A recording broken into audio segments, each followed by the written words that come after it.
నమస్తే, welcome to Andhraprabha. నేను ప్రియా కౌశిక్.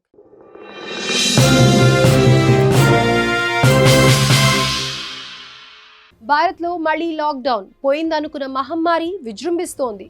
ఒక్క రోజే వందల్లో కేసులు.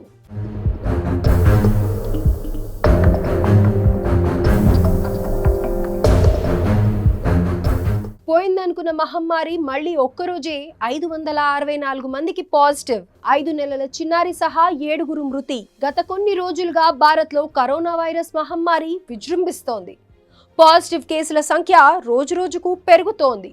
తాజాగా గత 24 గంటల్లో 500కి పైగా కేసులు వెలుగు చూడటం ఆందోళన కలిగిస్తోంది.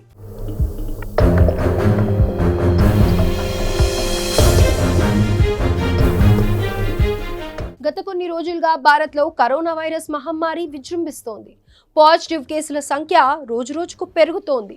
తాజాగా గత 24 గంటల్లో 500కి పైగా కేసులు వెలుగు చూడటం ఆందోళన కలిగిస్తోంది.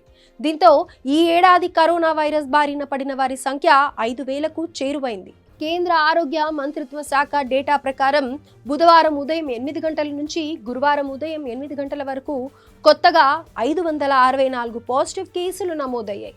తాజా కేసులతో కలిపి ఈ ఏడాది ఇప్పటి వరకు కరోనా బారిన పడిన వారి సంఖ్య 4,866కు పెరిగింది. అత్యధికంగా కేరళలో 1,487 కేసులు వెలుగు చూడగా ఢిల్లీలో 562, పశ్చిమ బెంగాల్లో 538, మహారాష్ట్రలో 526 కేసులు, గుజరాత్లో 508, కర్ణాటకలో 436 కేసులు, అలాగే తమిళనాడులో 213 కేసులు నమోదయ్యాయి. గత 24 గంటల్లో 7 మరణాలు సంభవించాయి. ఢిల్లీలో 5 నెలల చిన్నారి సహా 2 మరణించారు. కర్ణాటకలో 2, మహారాష్ట్రలో 3 కోవిడ్ కారణంగా ప్రాణాలు కోల్పోయారు. దీంతో ఈ ఏడాది ఇప్పటి వరకు కరోనా వైరస్ కారణంగా మరణించిన వారి సంఖ్య 51కి పెరిగింది. ఇక ఈ ఏడాది ఇప్పటి వరకు 3,955 మంది డిశ్చార్జ్ అయ్యారు.